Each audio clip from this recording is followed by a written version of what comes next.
Genèse chapitre 30.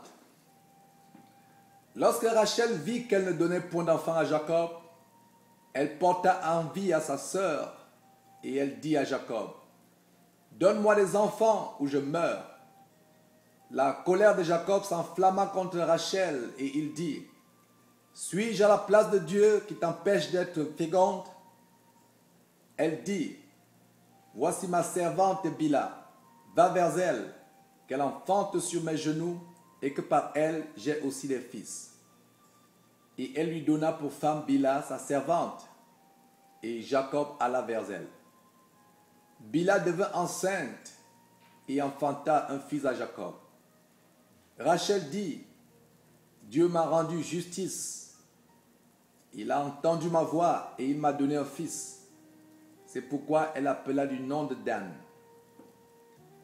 Bila, servante de Rachel, devint encore enceinte et elle enfanta un second fils à Jacob. Rachel dit, « J'ai lutté divinement contre ma sœur et j'ai vaincu. » Et elle appela du nom de Nephtali. Léa, voyant qu'elle avait cessé d'enfanter, prit Zilpa, sa servante, et la donna pour femme à Jacob. Zilpa, servante de Léa, enfanta un fils à Jacob. Léa dit, « Quel bonheur !» Et elle l'appela du nom de Gad. Zilpa, servante de Léa, enfanta un second fils à Jacob. Léa dit, « Que je suis heureuse, car les filles me diront heureuse. » Et elle l'appela du nom d'Azer. Ruben sortit au temps de la moisson des blés et trouva des mandragores dans les champs. Il les apporta à Léa, sa mère. Alors Rachel dit à Léa, « Donne-moi, je te prie, des mandragores de ton fils. » Elle lui répondit, « Est-ce peu que tu aies pris mon mari, pour que tu prennes aussi les mandragores de mon fils ?»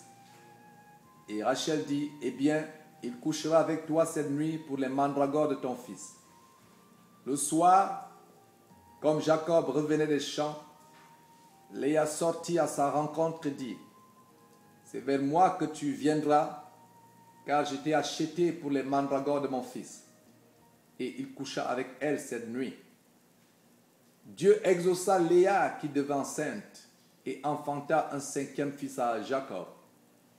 Léa dit, « Dieu m'a donné mon salaire parce que j'ai donné ma servante à mon mari. » Et elle l'appela du nom d'Issachar. Léa devint encore enceinte et enfanta un sixième fils à Jacob. Léa dit, « Dieu m'a fait un beau don. Cette fois, mon mari habitera avec moi, car je lui ai enfanté 6 fils. » Et elle l'appela du nom de Zabulon. Ensuite, elle enfanta une fille qu'elle appela du nom de Dina. Dieu se souvint de Rachel. Il l'exauça et il la rendit féconde.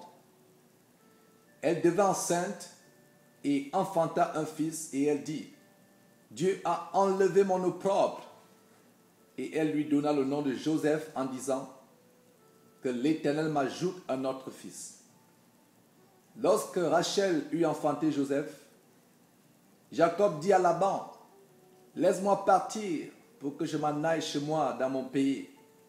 Donne-moi mes femmes et mes enfants pour lesquels je t'ai servi, et je m'en irai.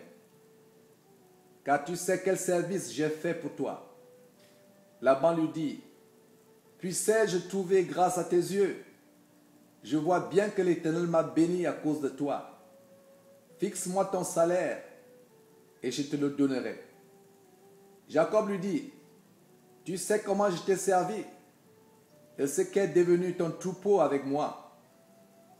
Car le peu que tu avais avant moi s'est beaucoup accru, et l'Éternel t'a béni sur mes pas. Maintenant, quand travaillerai-je aussi pour ma maison? » Laban dit, « Que te donnerai-je? » Et Jacob répondit, « Tu ne me donneras rien.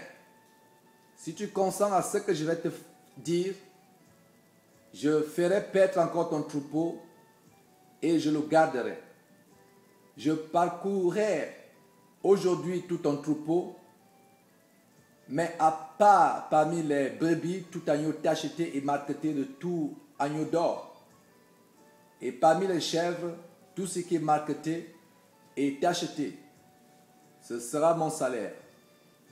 Ma droiture répondra pour moi demain, quand tu viendras voir mon salaire. Tout ce qui ne sera pas tacheté et marqueté parmi les chèvres et noir parmi les agneaux, ce sera de ma part en vol. Laban dit, eh bien, qu'il en soit selon ta parole. Ce même jour, il mit à part les boucs rayés et marquetés, toutes les chèvres tachetées et marquetées, toutes celles où il y avait du blanc, et tout ce qui était noir parmi les brebis. Il les remit entre les mains de ses fils. Puis il mit l'espace de 3 journées de chemin entre lui et Jacob. Et Jacob fit perdre le reste du troupeau de Laban. Jacob prit des branches vertes de peuplier, d'amandier et de platane. Il y pela des bandes blanches, mettant en nu le blanc qui était sur les branches. Puis il plaça les branches qu'il avait pelées dans les auges, dans les abreuvoirs, sous les yeux des brebis qui venaient boire, pour qu'elles entrassent en chaleur en venant boire. Les brebis entraient en chaleur près des branches, et elles faisaient des petits rayés, tachetés et marquetés. Jacob séparait les agneaux, et il mettait ensemble ce qui était rayé et tout ce qui était noir dans le troupeau de Laban. Il se fit ainsi les troupeaux à part, qu'il ne réunit point au troupeau de Laban. Toutes les fois que les brebis vigoureuses entraient en chaleur, Jacob plaçait les branches dans les auges, sous les yeux des brebis, pour qu'elles entrassent en chaleur près des branches. Quand les brebis étaient chétives, il ne les plaçait point, de sorte que les chétives étaient pour Laban et les vigoureuses pour Jacob. Cet homme devint de plus en plus riche. Il eut du menu bétail en abondance, des servantes et des serviteurs, des chameaux et des ânes.